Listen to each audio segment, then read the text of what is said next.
Assalamualaikum warahmatullahi wabarakatuh. Perkenalkan, saya Linda, salah satu staf Dinas Pendidikan Kota Salatiga.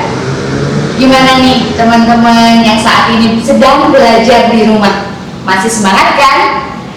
Saya mau mengucapkan selamat untuk teman-teman yang pada tahun ini menjadi siswa baru untuk tahun pelajaran 2020-2021. Nah, sebagai siswa baru ada salah satu kegiatan yang mestinya teman-teman ikuti, yaitu MPLS. Apa sih MPLS itu? Ingin tahu kan? MPLS adalah masa pengenalan lingkungan sekolah. Karena pada saat ini kita sedang menghadapi pandemi COVID-19, jadi kita akan mengikuti MPLS secara daring atau online. Nah, kami sudah menyiapkan beberapa materi dengan narasumber yang menarik. Siapa saja sih mereka? Pemateri yang pertama adalah Ibu Yuni Ambarwati. Beliau adalah Kepala Dinas Pendidikan Kota Salatiga. Pada kesempatan ini, beliau akan menyampaikan tentang kebijakan Dinas Pendidikan dalam pelaksanaan MPLS pada masa pandemi COVID-19. Pemateri yang kedua adalah Dr. Rosalia Purbandari. Beliau dari Puskesmas Cebongan, Kota Salatiga. Beliau akan menyampaikan tentang penyebab, gejala, dan pencegahan dan strategi menghadapi tatanan kehidupan baru pada masa pandemi COVID-19. Yang ketiga adalah Kapten Infanteri Sofian Amiruddin. Beliau dari Kodim 0714. Pada kesempatan ini, beliau akan menyampaikan tentang penguatan karakter bangsa dalam era digital dan tatanan kehidupan baru. Yang terakhir adalah Ibda Budi Prihantoro SH. Beliau dari Satlantas Polres Salatiga. Pada kesempatan ini, beliau akan menyampaikan tentang keamanan dan keselamatan berlalu lintas dalam menghadapi tatanan kehidupan baru. Bagaimana? Teman-teman sudah siap untuk mengikuti MPLS? Oke, kita langsung ke materi yang pertama.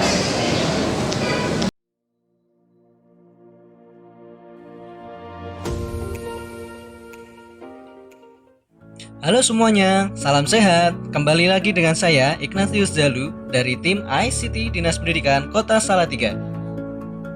Kesempatan kali ini kita akan bahas KBM sesuai protokol kesehatan COVID-19 loh.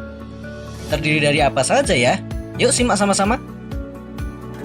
Kita cari tahu dulu yuk, apa sih yang dimaksud protokol kesehatan di sekolah itu?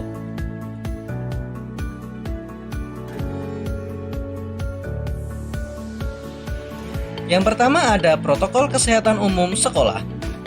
Kemudian protokol kesehatan sarana prasarana sekolah. Protokol kesehatan berangkat dari rumah menuju ke sekolah. Protokol kesehatan untuk siswa selama di sekolah. Protokol kesehatan untuk guru dan tenaga kependidikan selama di sekolah. Dan yang terakhir, protokol kesehatan pulang dari sekolah menuju ke rumah. Yuk kita bahas satu persatu tentang apa aja sih poin-poin protokol kesehatan di sekolah. Protokol kesehatan umum sekolah. Ready? Check this out. Yang pertama, screening kesehatan. Screening kesehatan bagi guru, tenaga kependidikan, dan siswa bertujuan memastikan kondisi kesehatannya tidak berpotensi untuk menularkan atau tertular COVID-19. Kedua, screening zona lokasi. Screening zona lokasi tempat tinggal guru, tenaga kependidikan, dan siswa untuk memastikan tempat tinggalnya bukan merupakan epicentrum penularan COVID-19. Selanjutnya, menyiapkan sarana prasarana sekolah sesuai dengan standar protokol kesehatan COVID-19. Jangan lupa, menyiapkan media sosialisasi dan edukasi pencegahan COVID-19 untuk warga sekolah. Pengaturan siswa belajar di sekolah dan belajar dari rumah secara bergantian untuk menghindari kerumunan.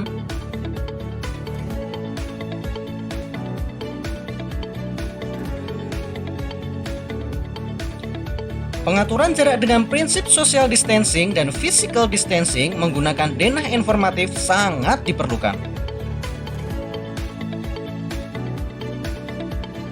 Selalu melakukan koordinasi intensif dengan fasilitas kesehatan terdekat dan mengajak warga sekolah untuk menerapkan perilaku hidup bersih dan sehat.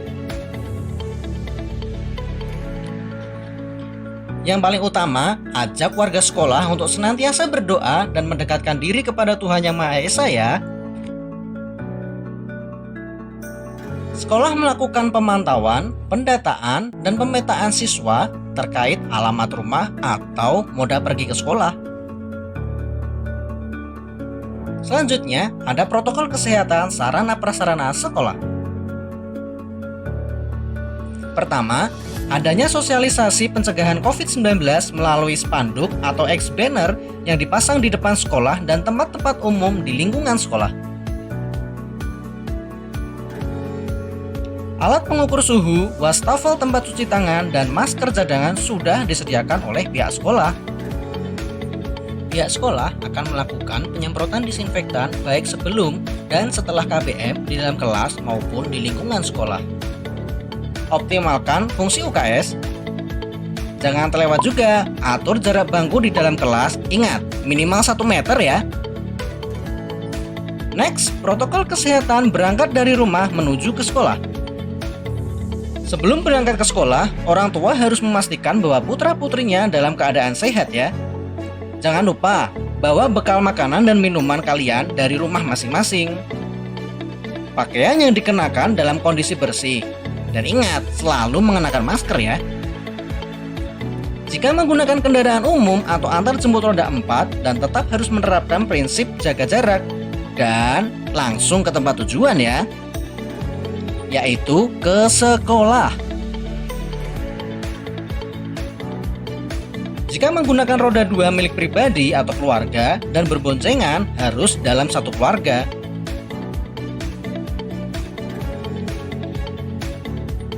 Sesampainya di sekolah, pihak sekolah akan memeriksa mulai suhu tubuh, kelengkapan masker, dan dilanjutkan dengan cuci tangan atau memakai hand sanitizer. Pengantar dan penjemput harus berhenti di lokasi yang ditentukan dan di luar sekolah, serta dilarang menunggu atau berkerumun selama mengantar atau ketika menjemput siswa-siswi. Protokol kesehatan untuk siswa selama di sekolah. Selalu mengenakan masker ya adik-adik, selalu jaga jarak, tidak berkerumun, dan juga jangan saling bersentuhan dulu ya. Membiasakan cuci tangan dengan air mengalir dan sabun setelah memegang sesuatu. Jika merasa sakit atau tidak enak badan, segera melapor kepada guru atau tenaga pendidikan di sekolah ya. Sebisa mungkin mengurangi aktivitas di luar kegiatan pembelajaran maupun pembelajaran di luar ruangan. Makan dan minum bekal yang kamu bawa dari rumah di kelas masing-masing.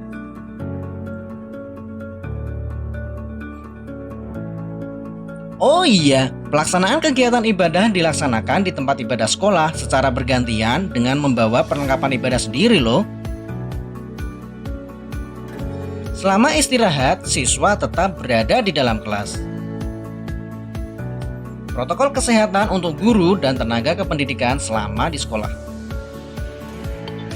Bapak Ibu di sekolah juga wajib mengenakan masker, selalu jaga jarak, tidak berkerumun, dan tidak saling bersentuhan. Membiasakan diri mencuci tangan dengan air mengalir dan sabun tentunya. Selama jam istirahat, Bapak Ibu guru dan tenaga pendidik tetap berada di ruang kerja masing-masing. Selama mengajar di kelas pun, Bapak Ibu guru tetap jaga jarak dari siswa, tidak mobile atau berkeliling kelas dan juga mendekati siswa, serta tidak memberikan tugas yang bahan atau kertas berasal dari guru. Protokol kesehatan pulang dari sekolah menuju ke rumah. Selesai jam sekolah, siswa langsung meninggalkan sekolah dan pulang ke rumah masing-masing. Sekali lagi, jangan lupa selalu mengenakan masker, wajib. Sama halnya ketika berangkat sekolah, jika menggunakan kendaraan roda 4, tetap menerapkan prinsip jaga jarak. Jika menggunakan roda 2 milik pribadi, dan jika harus berboncengan dengan satu keluarga ya. Sampainya di rumah, yang perlu diingat adalah tidak langsung melakukan kontak fisik dengan anggota keluarga sebelum mandi, mengganti pakaian, dan mandi menggunakan air hangat ataupun air mengalir serta pakai sabun. Sampai di sini dulu ya. Terima kasih. Tetap jaga kesehatan dan salam sehat selalu.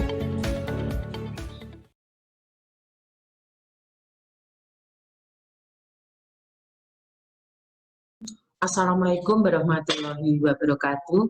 Selamat pagi dan salam sejahtera untuk kita semua. Yang kami hormati Kepala Sekolah Jenjang PAUD, SD, SMP, Negeri Swasta Sekota Salatiga.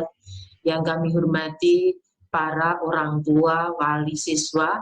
Yang kami hormati segenap panitia MPLS di Satuan Pendidikan. Yang saya cintai dan saya banggakan, anak-anakku peserta didik tahun ajaran 2020-2021 yang berbahagia. Puji dan rasa syukur marilah kita panjatkan kehadirat Allah Subhanahu wa Ta'ala, karena pada pagi hari ini kita bersama-sama dapat mengikuti kegiatan masa pengenalan lingkungan sekolah tahun ajaran 2020-2021. Pada kesempatan yang sungguh membahagiakan ini, saya mengucapkan selamat kepada anak-anakku peserta didik baru tahun ajaran 2020-2021, yang mana mulai tanggal 13 Juli ini kalian sudah masuk sekolah, ya, dimasuk sekolah di sekolah yang baru pada tahun ajaran 2020-2021. Ibu Bapak, orang tua wali, siswa, dan anak-anakku yang saya cintai dan saya banggakan, pada kesempatan kali ini saya akan menyampaikan kebijakan-kebijakan dinas terkait dengan masa pengenalan lingkungan sekolah maupun kegiatan belajar mengajar bagi peserta didik baru.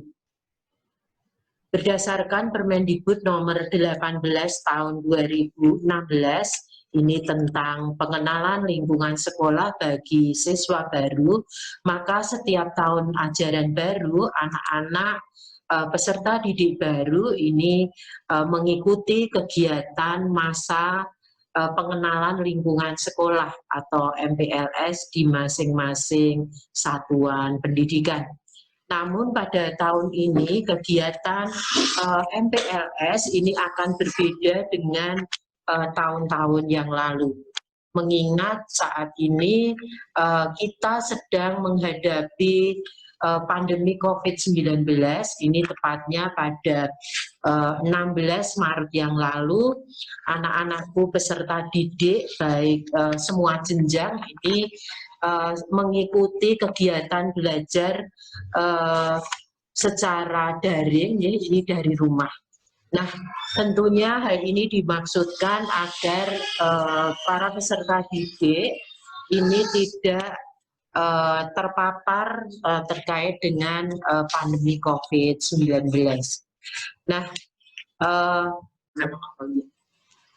tujuan MPLS ini adalah yang pertama dilakukan secara daring, ini untuk mencegah dan memutus mata rantai penyebaran COVID-19 serta untuk menerapkan social distancing maupun physical distancing.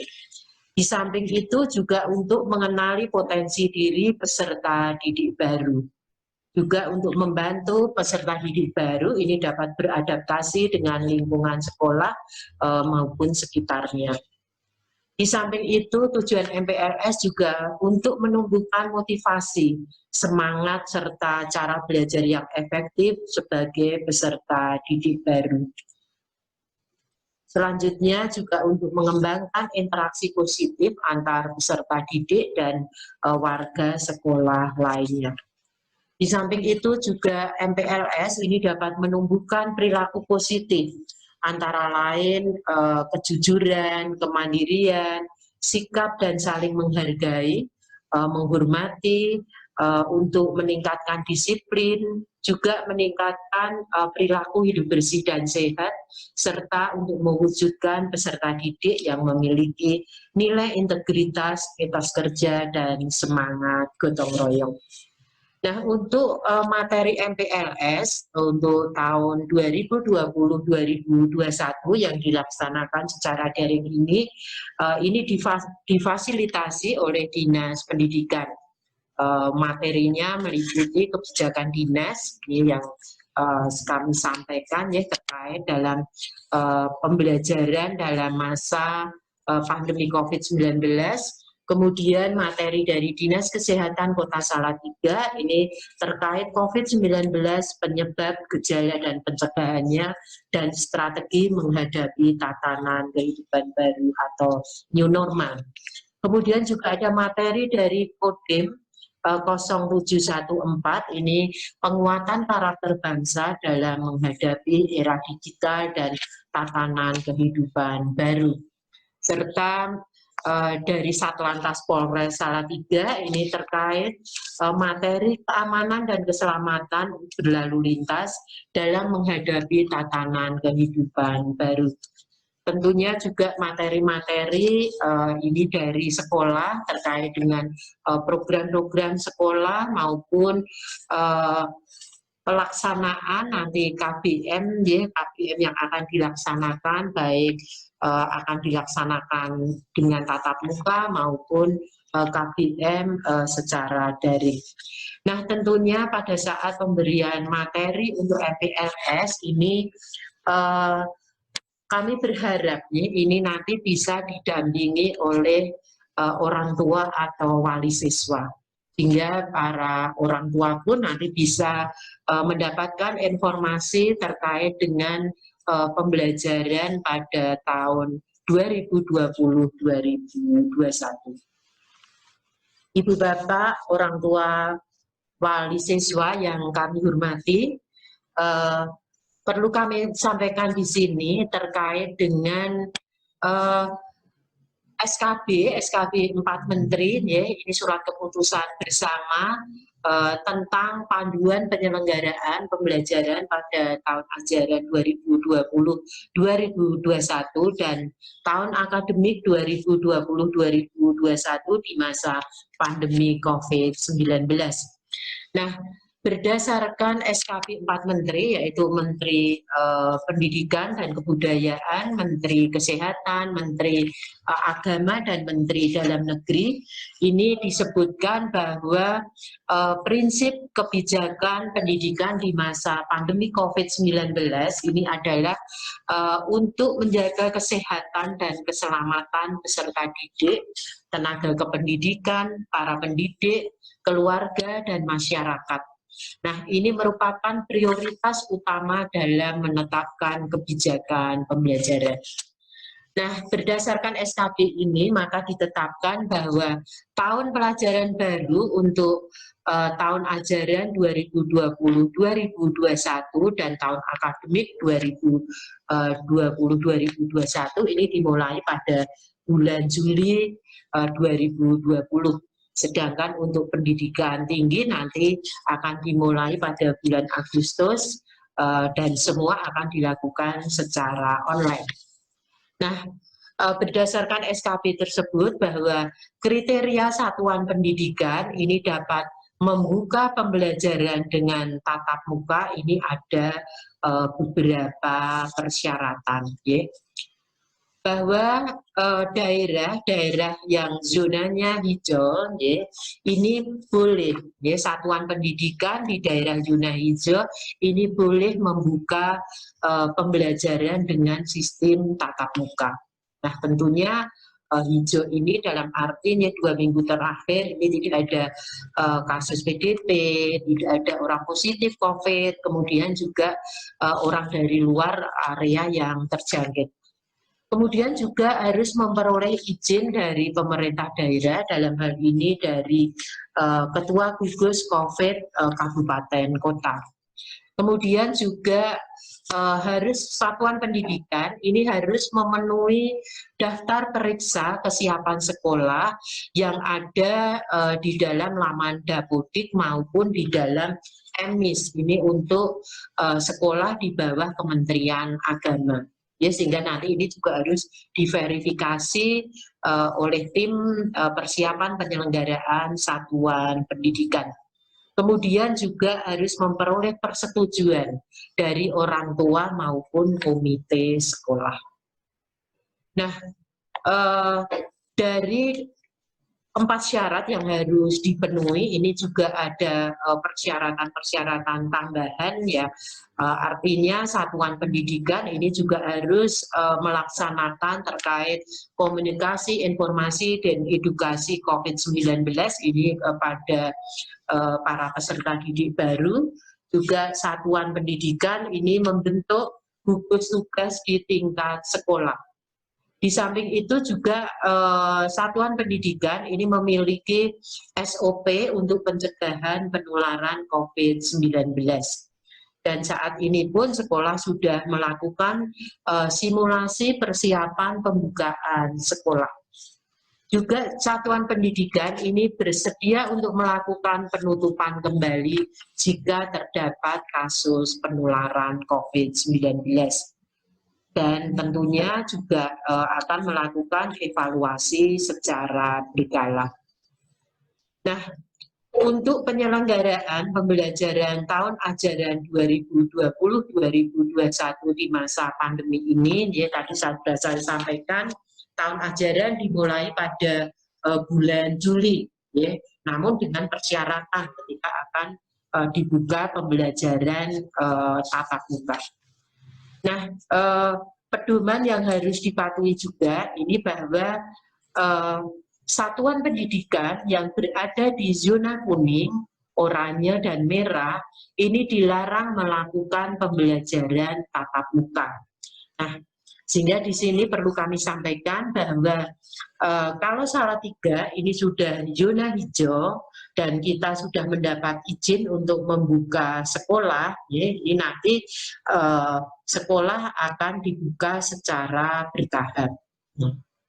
Kemudian yang berikutnya tadi kami sampaikan, ya, kepala satuan untuk wajib mengisi daftar periksa ini meliputi terkait dengan kesiapan satuan pendidikan, ya, terkait dengan sarpras yang ada, ya, sekolah ini harus menyediakan tempat untuk cuci tangan, ya, untuk cuci tangan, kemudian penyediaan terkait dengan hand sanitizer, penyediaan masker, juga kebersihan toilet ini juga harus dipatuhi oleh sekolah, jadi ini harus disiapkan. Kemudian juga sekolah harus memiliki termogan, alat untuk mengukur suhu tubuh. Kemudian pemerintah daerah atau kanwil agama, baik Kementerian Agama di provinsi maupun kabupaten kota, sesuai dengan kewenangannya pada semua yuna, ini wajib memastikan bahwa seluruh kepala satuan pendidikan ini sudah mengisi daftar periksa pada laman Dapodik. Kemudian tidak memperbolehkan pembelajaran jika ada satuan pendidikan ini belum memenuhi semua daftar periksa dan kepala satuan pendidikan ini menyatakan belum siap. Artinya ketika sekolah belum siap, ini pembelajaran tatap muka tidak boleh dilakukan. Kemudian untuk penyelenggaraan tatap muka ini tadi saya sampaikan dilakukan bertahap ini di masa transisi, dan pembelajaran tatap muka di satuan pendidikan ini dilakukan dengan menentukan prioritas berdasarkan jenjang pendidikan yang lebih tinggi terlebih dahulu. Nah, tahapan pembukaan satuan pendidikan ini di masa pandemi dengan daerah zona hijau. Untuk tahap yang pertama ini paling cepat ini dibuka pada bulan Juli. Ini untuk jenjang SMA, MA, SMK, madrasah aliyah, ya, kemudian SMP dan MTS. Kemudian untuk tahap kedua ini paling cepat bulan September 2020, ini untuk SD, MI, dan SLB. Kemudian untuk tahap 3, ini paling cepat bulan November, ini untuk pembelajaran untuk PAUD formal dan non-formal. Kemudian ditegaskan pula bahwa jika zona hijau ini berubah menjadi kuning, orange atau merah, maka sekolah wajib ditutup kembali. Ya. Artinya pemerintah daerah ini wajib menutup kembali apabila terindikasi daerahnya ini kurang aman. Ya, terjadi tambahan kasus terkait dengan COVID-19. Kemudian yang berikutnya, pembelajaran tatap muka di satuan pendidikan yang berada di zona hijau ini akan dilaksanakan melalui 2 fase, yaitu masa transisi dan masa kebiasaan baru. Nah, untuk masa transisi ini berlangsung 2 bulan sejak dimulai pembelajaran tatap muka. Kemudian untuk jadwal pembelajaran mengenai jumlah hari dalam seminggu dan jumlah jam belajar setiap hari, juga pembagian shift ini diserahkan kepada masing-masing satuan pendidikan. Kemudian untuk masa kebiasaan baru ini dilaksanakan setelah melewati masa transisi. Hingga apabila daerahnya tetap dikategorikan sebagai zona hijau, maka satuan pendidikan ini masuk dalam masa kebiasaan baru. Kemudian yang berikutnya, bahwa sekolah yang dengan sistem asrama, ini sekolah madrasah dengan sistem asrama yang berada di zona hijau, ini dilarang membuka asrama dan melakukan pembelajaran tatap muka di masa transisi, sehingga boleh dibuka nanti pada masa kebiasaan baru. Kemudian bagi satuan pendidikan yang berada di zona hijau dan sudah melakukan pembelajaran, maka orang tua atau siswa, orang tua siswa atau wali ini dapat memilih untuk melanjutkan belajar dari rumah bagi putra-putrinya. Ya, artinya ketika sekolah sudah dibuka dengan pembelajaran tatap muka, kemudian orang tua ini belum mengizinkan ini putra-putrinya untuk belajar tatap muka di sekolah, maka putra-putrinya akan mengikuti belajar dari rumah ini dengan pembelajaran jarak jauh dengan sistem daring. Kemudian pemerintah daerah, yang tadi saya sampaikan, ini wajib menutup kembali satuan pendidikan dan melaksanakan belajar dari rumah apabila terindikasi dalam kondisi tidak aman. Kemudian yang berikutnya, bahwa pembelajaran tatap muka di satuan pendidikan ini yang berada di zona hijau, ini harus dilakukan dengan protokol kesehatan yang ketat dan termonitor, serta membudayakan pola hidup bersih dan sehat. Nah, ini kami sampaikan, ini masa transisi tadi ya, dan masa kebiasaan baru untuk SMP, SD, PAUD, dan masa kebiasaan baru untuk SMA, SMP, kemudian SDLB maupun PAUD. Nah, untuk kondisi kelas ya, pada saat dilakukan pembelajaran tatap muka ya, yang kelasnya.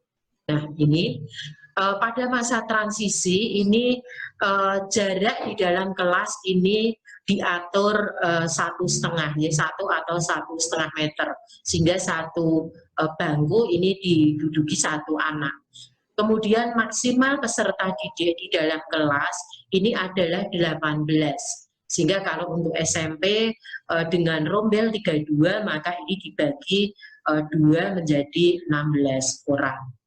Kemudian untuk SD, ya, ini karena rombelnya satu rombel ada 28, ini juga dibagi 2, ya, ini shift dibagi dengan shift, ya, artinya satu hari ini masuk, nanti hari berikutnya dia akan yang separuh lagi ini melakukan belajar dari rumah. Nanti ini berganti lagi untuk hari berikutnya.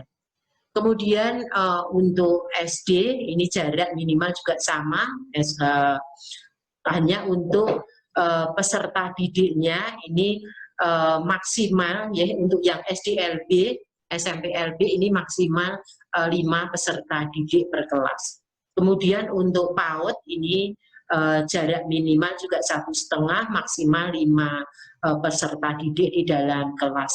Nah, untuk kebiasaan baru pun ini juga masih sama ya, artinya kita akan menghadapi yang namanya adaptasi kebiasaan baru sekolah. Nah, ini yang merupakan perbedaan ya, kalau masa sebelum pandemi dan ini masa pada saat pandemi. Kemudian untuk jumlah hari dan jam pembelajaran tatap muka ini memang ditentukan oleh masing-masing satuan pendidikan. Ini yang penting untuk mengutamakan kesehatan dan keselamatan para peserta didik.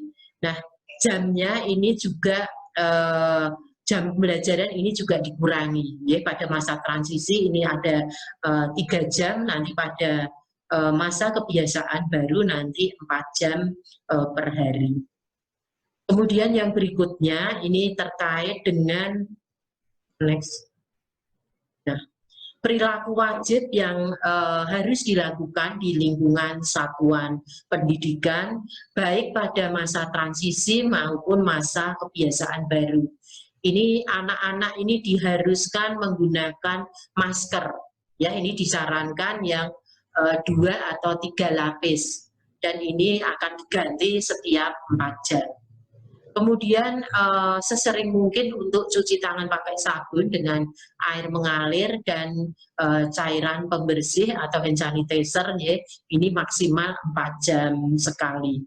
Kemudian juga menjaga jarak dan tidak melakukan kontak fisik ya, ini dengan teman-temannya. Kemudian juga harus menerapkan etika batuk bersin. Kemudian yang berikutnya terkait dengan kondisi medis warga satuan pendidikan ya, baik pada masa transisi maupun masa kebiasaan baru, ini anak-anak maupun warga sekolah ini tetap dalam kondisi sehat ya. Kalaupun mungkin mengidap penyakit penyerta ini harus dalam kondisi terkontrol ya. Ini sudah ada surat dokter ya, artinya seperti itu. Kemudian juga tidak memiliki gejala COVID-19, ini termasuk pada orang yang serumah dengan warga satuan pendidikan. Karena kalau ada warga yang serumah ini ada gejala COVID, maka warga satuan pendidikan pun ini harus melakukan isolasi mandiri. Nah, kemudian untuk kantin sekolah ini pada masa transisi ini tidak diperbolehkan ya, warga satuan pendidikan semua harus disarankan untuk membawa bekal, sehingga peserta didik pun ketika nanti pembelajaran tatap muka ini nanti harus membawa bekal makanan dan minum sendiri. Kemudian untuk masa kebiasaan baru nanti kantin sudah mulai beroperasi namun tetap menjaga protokol kesehatan. Kemudian untuk kegiatan olahraga di masa transisi juga tidak diperbolehkan, ya, tidak boleh diperbolehkan dilakukan di satuan pendidikan, namun tetap disarankan untuk melakukan aktivitas olahraga di rumah. Nah, setelah memasuki masa kebiasaan baru, kegiatan olahraga ini diperbolehkan, namun untuk kegiatan olahraga yang menggunakan alat atau fasilitas yang harus dipegang oleh banyak orang, ya, ini tidak diperbolehkan. Ya, misalnya sepak bola, kemudian basket, ya, ini tidak diperkenankan. Kemudian untuk kegiatan olahraga dan ekstrakurikuler, ya, pada masa transisi ini tidak diperbolehkan ada kegiatan, ya, selain pembelajaran, termasuk ya, orang tua menunggu peserta didik di satuan pendidikan, ini tidak diperbolehkan, ya, sehingga ketika orang tua mengantar, ya nanti langsung begitu sampai di sekolah langsung bisa ditinggal, ya sehingga nanti baru dijemput kembali. Kemudian untuk masa kebiasaan baru ini ekstrakurikuler ini sudah mulai diperbolehkan dengan tetap menjaga protokol kesehatan. Nah, Ibu Bapak yang kami hormati, kami sedikit juga akan menyampaikan terkait dengan protokol kesehatan bagi anak-anak kita, ya. Pada saat anak-anak berangkat dari rumah sampai ke sekolah, ya, dari rumah sudah dipastikan bahwa kondisi anak ini dalam kondisi sehat. Kalau anak ini misalnya batuk, mungkin panas, ya, anak tidak diperbolehkan untuk berangkat ke sekolah. Kemudian anak dipastikan sudah sarapan dan anak juga membawa bekal, baik makanan dan minuman sendiri, peralatan makan sendiri, kemudian juga membawa peralatan ibadah, alat ibadah sendiri, ya, karena tidak boleh bergantian. Ya, ini harus milik sendiri, termasuk peralatan tulis. Ya, ini peralatan tulis ini harus sendiri. Kemudian ketika anak ini diantar oleh orang tua, ya, mungkin menggunakan kendaraan umum ataupun kendaraan pribadi, ini diharapkan tetap membawa hand sanitizer. Ya, karena di situ anak kan memegang habis mungkin pakai helm, mungkin buka pintu mobil, ini anak tetap harus membawa hand sanitizer. Nah, ketika sampai di sekolah, pengantar, mungkin juga nanti penjemput, ini sudah tempatnya sudah ditentukan, ya, di luar sekolah. Ya, sehingga kemudian anak masuk ke halaman sekolah, nanti sudah disambut oleh Bapak Ibu guru tanpa harus berjabat tangan. Ya, tidak berjabat tangan karena ini tidak boleh kontak fisik. Kemudian anak diukur suhu tubuh dengan termogan oleh Bapak Ibu guru. Kemudian anak harus cuci tangan pakai sabun di tempat yang sudah disediakan. Kemudian baru anak masuk di dalam kelas. Nah, pada saat pembelajaran ini anak tetap di kelas, dan pada saat istirahat pun anak tidak boleh keluar kelas. Ya, tadi harus membawa bekal ini karena anak-anak ini harus istirahat di dalam kelas. Ya, karena ini untuk menjaga terkait dengan kerumunan di luar kelas. Kemudian setelah selesai pembelajaran nanti anak juga harus cuci tangan pakai sabun, dan penjemput sudah siap, dan kami berharap Bapak Ibu orang tua atau wali siswa ketika mengantar ataupun menjemput, ya, ini juga tetap mematuhi protokol kesehatan dengan tidak berkerumun di luar area sekolah, ya, dalam arti tidak boleh bergerombol, ya, ini tolong patuhi protokol kesehatan. Nah, ketika anak sampai di rumah, mungkin ini kebiasaan baru yang harus dilakukan, ya. Ini anak harus melepas sepatu, baju, ya, di tempat tersendiri. Kemudian anak harus membersihkan diri dengan mandi dan ganti pakaian. Ini sebelum berinteraksi dengan keluarga yang ada di rumah. Nah, tentunya ini kebiasaan-kebiasaan baru yang harus dilakukan oleh peserta didik kita. Nah, Ibu Bapak dan anak-anakku yang saya cintai dan saya banggakan, perlu kami sampaikan juga, ya, saat ini kita ini masih hidup berdampingan dengan COVID-19. COVID-19 ini belum berakhir. Ya, karena saat ini kita tetap harus berhati-hati sehingga di tahun ajaran baru, di pembelajaran tahun 2020-2021, kita memasuki yang namanya adaptasi kebiasaan baru sekolah.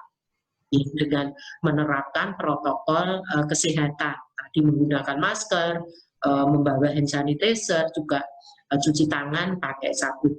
Tentunya kami berharap kepada orang tua atau wali siswa nih, di masa pandemi ini mari kita tingkatkan koordinasi, komunikasi, dan kerjasama ya antara orang tua, satuan pendidikan juga dengan peserta didik.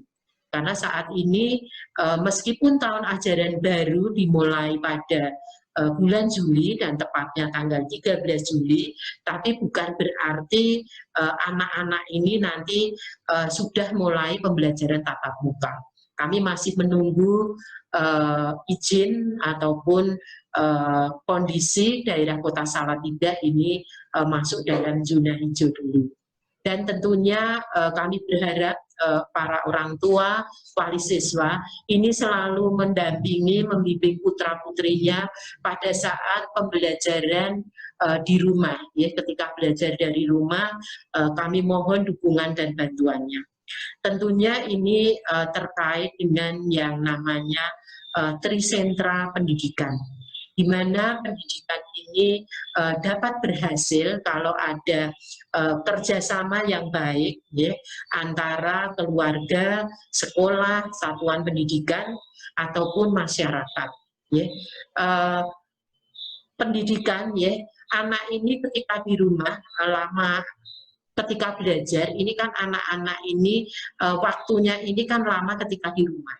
Sehingga dan keluarga ini merupakan pendidik pertama dan yang utama terkait dengan pendidikan anak-anak kita. Ya, sehingga kami berharap di masa pandemi ini tingkatkan koordinasi dengan sekolah.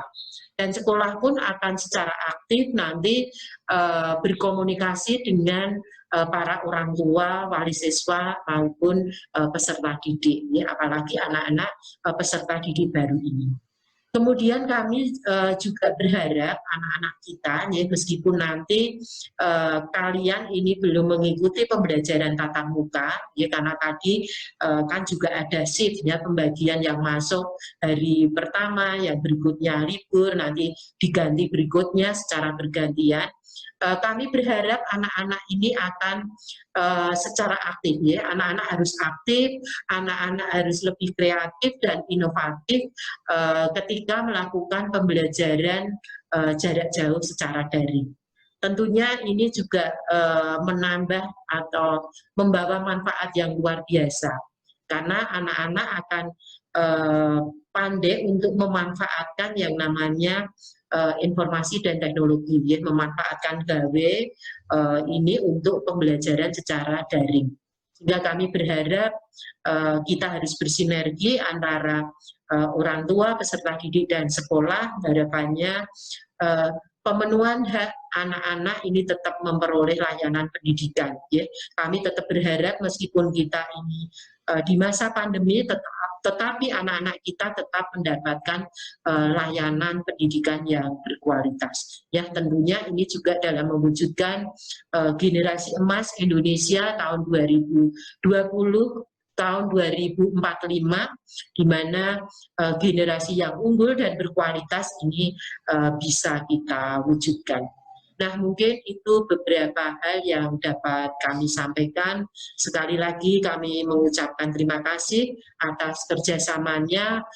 Mudah-mudahan badai COVID-19 ini bisa segera berakhir dan kita bisa melaksanakan pembelajaran secara tatap muka. Terima kasih atas perhatiannya. Kami akhiri. Wassalamualaikum warahmatullahi wabarakatuh.